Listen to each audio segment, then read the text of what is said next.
This video focuses on a topic you will see on homework, exams, and later accounting courses: employer payroll tax journal entries.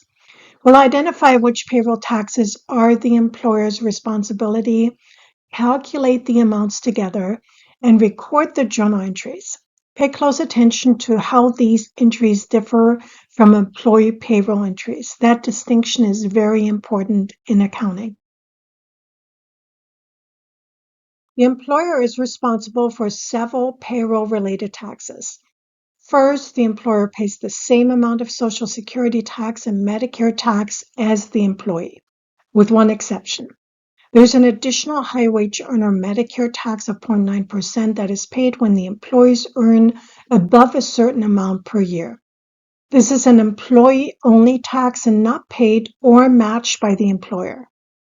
The employer also pays for federal unemployment taxes called FUTA and state unemployment taxes called SUTA. There are some states, however, which require employees to also pay for unemployment taxes. That's not the case in California, where employers pay for both FUTA and SUTA. Workers' compensation isn't really a tax, but essentially an insurance for employees who are injured on the job. Employers pay the premiums for workers' compensation insurance, which can be quite expensive. Employers also offer fringe benefits such as 401k match, health, dental, and vision insurance, and other benefits paid for by the employer.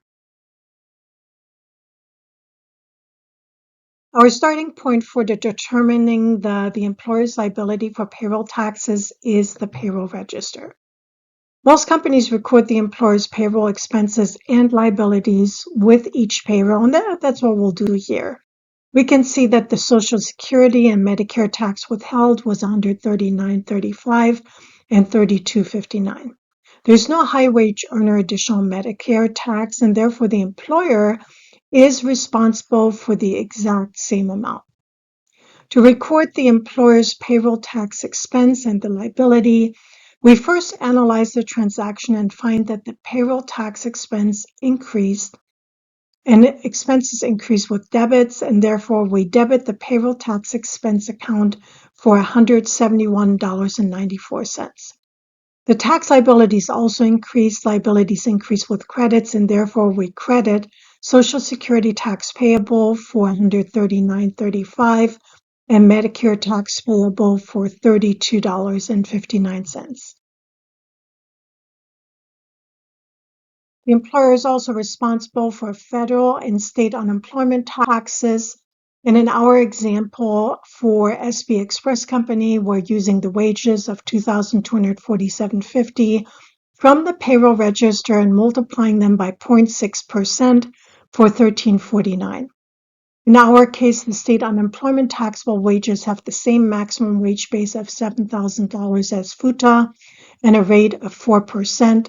So we multiply $2,247.50 by 4% and arrive at $89.90, and for a grand total of $103.39.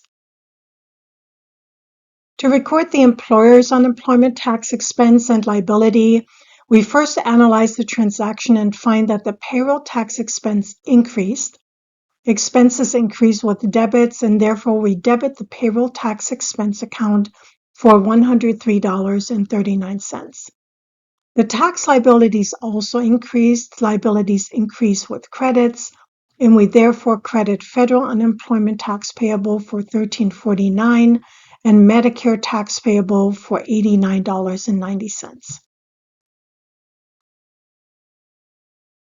At the end of January, the accounting records for SB Express Company showed that the total accumulated taxes for both the employee and the matching employer taxes were $1,995.52.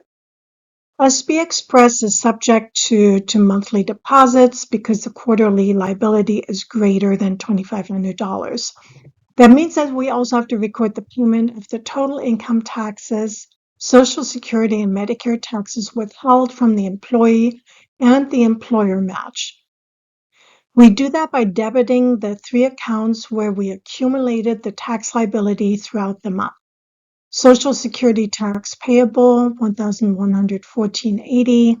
Medicare tax payable for $260.72, and employee income tax payable for $620, and credit in cash for $1,995.52.